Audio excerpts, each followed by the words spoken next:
Hello friends, ఇప్పుడు Instagram open చేసిన, YouTube open చేసిన చాలా చేంజెస్ కనిపిస్తున్నాయి. అసలు కంటెంట్ అనేది ఉందా? ప్రేక్షకులు మిమ్మల్ని అడుగుతున్నా, అసలు ఇన్స్టాగ్రామ్లో కానీ యూట్యూబ్లో కానీ మనం ఎవరైతే కంటెంట్ క్రియేటర్స్ని లైక్ చేసామో అవే వీడియోస్ ఎక్కువగా మనకు వస్తూ ఉంటాయి కదా. సో మీరు గమనించండి, ట్రెండ్ అనేది మారిపోయింది. అసలు మనం యూట్యూబ్కి ఎందుకు వచ్చాం? యూట్యూబ్ ఓపెన్ చేయగానే ఒక స్ట్రెస్ బస్టర్ లాగా, అలాగే ఇన్స్టాగ్రామ్ ఓపెన్ చేయగానే ఒక క్రియేటివ్ థాట్స్ కోసం మనం ఇక్కడికి వస్తాం. కొంచెం సేపు మన స్ట్రెస్ అనేది పోతుందని చెప్పి ఇన్స్టాగ్రామ్, యూట్యూబ్ వస్తున్నాం. కానీ ఇప్పుడు ఇన్ఫ్లుయెన్సర్స్ ఏం చేస్తున్నారు? యూట్యూబ్లో 20,000 మంది వచ్చేసిన కాడి నుంచి మనకి ప్రమోషన్ చేయమని చాలామంది ఎగబడుతుంటారు. కానీ అంత ఆశపోకండి. ఎందుకు అంటే మనని ఇష్టపడి మనం లైక్ కొట్టిన మన ఫాలోవర్స్ మన కంటెంట్ నచ్చి వచ్చారు. అంతేగాని అసలు ఓపెన్ చేయంగానే ఇన్స్టాగ్రామ్ కానీ యూట్యూబ్ కానీ ఒక షాపింగ్ మాల్ లాగా అయిపోయింది. ఇప్పుడు ఎవరు చూసినా అదే. అంత డబ్బాష్ ఏంటండి అసలు? ఇక్కడ ఒక యాప్ యొక్క వాల్యూ అనేది దిగజారుస్తున్నారు. మీ ఫాలోవర్స్ యొక్క నమ్మకాన్ని మీరు దిగజారుస్తున్నారు. సో అంత మంచి కంటెంట్ చేస్తూ ఇంతమంది ఫాలోవర్స్ని పెంచుకుంటూ వెళ్తున్నారు, సంతోషమే. ఇప్పుడు ఏంటి, ఆ ఫాలోవర్స్ని చూపించుకుంటూ అంటే మిమ్మల్ని ఇష్టపడి మిమ్మల్ని వచ్చిన వాళ్ళని ఒక సంఖ్యగా మీరు ట్రీట్ చేసి ప్రమోషన్స్ అనేది తెచ్చుకుంటున్నారు. అసలు అది జెన్యూనా, రియలా, ఫేకా ఏమీ కనుక్కోవాల్సిన అవసరం లేదా? ప్రతిరోజు చీరల గురించి చెప్తారు. అంటే ఒకసారి షాపు రియల్ అని చెప్తారు, వీళ్ళ దగ్గరే కొనమని చెప్తారు. మళ్ళీ నెక్స్ట్ డేనే వీళ్ళు రియల్ అండి అంటారు. మళ్ళీ నెక్స్ట్ అంటే నెలకి 20 అడ్వర్టైజ్మెంట్లు వీళ్ళ దగ్గరే కొనండి అంటే ఎవరి దగ్గర కొనాలి? మీకే అనిపిస్తుందా? మీరు చెప్పే అన్ని బూటకాలు, మీరు చెప్పే అసత్యాలు, వాళ్ళు ఇచ్చే ఒక చీర కోసం మీరు, లేదా వీడియోకి ఇచ్చే ఆ 2,000, 3,000, 5,000 కోసం మీ ఫాలోవర్స్ అందరినీ తప్పుదో పట్టిస్తున్నారు. ఎందుకంటే మీ డబ్బులు కాదు కదా, మీకేమో డబ్బులు వస్తున్నాయి. మిమ్మల్ని నమ్మి కొనే మీ ఫాలోవర్స్ జేబులు గుల్లవుతున్నాయి. అక్కడ చూపించేది ఒకటి, అమ్మేది ఒకటి చీర అనుకోండి. ఒకవేళ మీ వీడియో చూసి మిమ్మల్ని నమ్మి మీ ఫాలోవర్స్ వెళ్ళి అక్కడ చీర కొంటే వాళ్ళు సాటిస్ఫై కాకపోతే, శారీ క్వాలిటీ చూసి నచ్చకపోతే మీరు బాధ్యత వహిస్తారా? వహించరు. అసలు మీకు టైం ఎక్కడుంది? ప్రమోషన్స్ వాళ్ళ ఫోన్లు ఎత్తే టైమే లేదు మీకు. ఇంకా ఫాలోవర్స్ మెసేజ్లు చదివే టైం ఎక్కడుంది? వాళ్ళ ప్రాబ్లమ్స్ మీరు చూసే టైం మీకు ఎక్కడుంది? టైం లేనప్పుడు మీరు మీ ఫాలోవర్స్కి ఇట్లా అడ్వర్టైజ్మెంట్లు చూపించడం ఎంతవరకు సమంజసం అండి? ఇంకా మీరు చేస్తున్న తప్పేంటంటే యూత్ని మీరు తప్పుదోవ పట్టిస్తున్నారు, చిల్డ్రన్ని మీరు తప్పుదోవ పట్టిస్తున్నారు. యూట్యూబ్ అంటే మనకు ఒక మంచి కంటెంట్ దొరికే ప్రదేశం.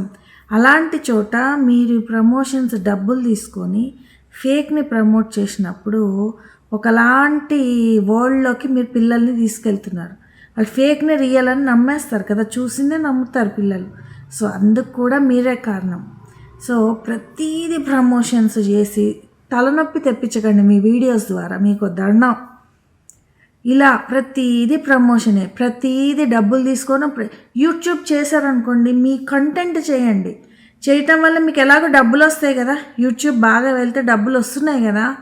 సో ఎప్పుడో ఒక ప్రమోషన్ చేసుకోండి. అంతేగాని ప్రతి వీడియో ప్రమోషన్ చేసి మీ ఫాలోవర్స్కి మీ పట్ల అసహ్యభావం తెప్పికండి. ఇప్పటికే చాలామంది యూత్ పర్టికులర్ అసలు ఈ సోషల్ మీడియా నుంచి దూరంగా వెళ్ళిపోవటం కారణమే మీరు. మీ ఆశ, డబ్బాశ, మీ ప్రమోషన్స్, మీ అడ్వర్టైజ్మెంట్స్ చూసి తట్టుకోలేక ఒకప్పుడు యూత్ మొత్తం ఇన్స్టాగ్రామ్ ఓపెన్ చేశారు ఫస్ట్. తర్వాత అందరు ఎంటర్ అయ్యేసరికి తర్వాత ప్రమోషన్స్ ఎంటర్ అయ్యి, అడ్వర్టైజ్మెంట్ ఎంటర్ అయ్యి అక్కడి నుంచి బారిపోయారు వాళ్ళు. ఫేస్బుక్ ఎప్పుడో బారిపోయారు వాళ్ళు, తట్టుకోలేకపోతున్నారు వాళ్ళు. సో మళ్ళీ కొత్త ఎత్తుక్కుంటున్నారు యూత్. సో మీరు చేసే నష్టం అంతా ఇంత కాదు. మిమ్మల్ని నమ్మి గనక కొంటే ఇంకంతే.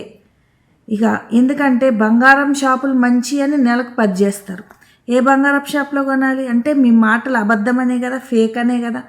ఎందుకు ఫేక్ కంటెంట్ డబ్బు కోసము మీ ఫాలోవర్స్ అందరినీ తప్పుదో ఎందుకు పట్టిస్తున్నారు? అసలు ఒక ఎంటర్టైన్మెంట్ ఎక్కడ ఏడ్చింది? కంటెంట్ ఎక్కడ ఏడ్చింది? మిమ్మల్ని ఏం చూసి ఇష్టపడ్డారు? అది ఉందా ఇప్పుడు? మొత్తం అడ్వర్టైజ్మెంట్లు. ఇవాళ ఒక షాపు, రేపు ఒక షాపు. అరే రెస్టారెంట్కి వెళ్తున్నారు, ఏదో పెడుతున్నారని చూసే లోపలే రెస్టారెంట్ ప్రమోషన్. చీర కట్టుకోగానే చీర కట్టుకే ప్రమోషన్. మిమ్మల్ని ఏమనాలో నాకు అర్థం కావట్లేదు. మీ పర్సనల్ని కూడా డబ్బు కోసం వాడుకుంటున్నారంటే మీకు నిజంగా మీకు దండం. మీరేమంటారు ఫాలోవర్స్? మీరు ఇంట్లో ఫంక్షన్ అయితే కూడా ఆఖరికి ఈ ఫంక్షన్ కూడా మీరు ఇక్కడ పెట్టుకొని ఈ ఫంక్షన్కి వాడిన వాళ్ళు వీళ్ళు, ఈ ఫంక్షన్ కోసము డెకరేషన్ చేసిన వాళ్ళు వీళ్ళు, ఫంక్షన్ ఇంట్లో పర్సనల్ ఫంక్షన్ని కూడా ప్రమోషన్ డబ్బుల కోసం వాడుకునే వాళ్ళని నేను యూట్యూబ్లో చూశానండి. ఇంత ఘోరంగా తయారవుతున్నారు డబ్బు కోసం. సో చైనాలో లాగా మనకు కూడా గట్టిగా రూల్ రావాలండి. ఏంటి అంటే కనుక మీరు కనుక యూట్యూబ్ చేస్తే ప్రతి యూట్యూబరు ఒళ్ళు దగ్గర పెట్టుకొని యూట్యూబ్ చేయాలి. మీరు కనుక ప్రమోషన్ చేసినా, మీరు చెప్పే విషయాలు తప్పైనా, లేదా మీరు యాడ్ చేస్తూ ఒకవేళ మీరు ఫెయిర్నెస్ యాడ్ చేస్తున్నారు క్రీమ్, దాంతో కనుక మీరు కలర్ రాకపోతే ఒక్క కంప్లైంట్ వచ్చినా మీ యూట్యూబ్ గోవిందా తీసేస్తారంట. సో అలాంటి స్ట్రిక్ట్ రూల్స్ అనేవి వస్తే కానీ ఈ ప్రమోషన్స్, ఈ అడ్వర్టైజ్మెంట్లు, ఈ డబ్బు కోసం చేసే ఇవన్నీ కూడా ఆగిపోతాయి. అప్పుడే కానీ రియల్ కంటెంట్ అనేది ఇక్కడ రాదు. అసలు మిమ్మల్ని ఇంత పెద్దగా చేసిన మీ ఫాలోవర్స్ని మీరు ఇట్లా డబ్బు కోసం ఇలా మోసం చేయటం కరెక్టేనా? ఆలోచించండి. ఎందుకు వీడియో కోసం 5,000 కోసం 2,000 కోసం ఎగబడి వీడియోలు చేసి పోని 10,000 వచ్చినా మీ ఫాలోవర్స్ని మీరు మోసం చేస్తున్నారని మీకు అనిపించట్లేదా? చెప్పండి. మీకు వీడియోకి వచ్చిన డబ్బులు మీకు సరిపోవట్లేదా? మిమ్మల్ని మామూలు వాళ్ళని సోషల్ మీడియాలో ఇన్ఫ్లుయెన్సర్స్గా చేసిన వాళ్ళని మీరు మోసం చేయొచ్చా? ఫాలోవర్స్ మీరు కూడా చూస్తున్నారు కదా. మీ అభిప్రాయం ఏంటి?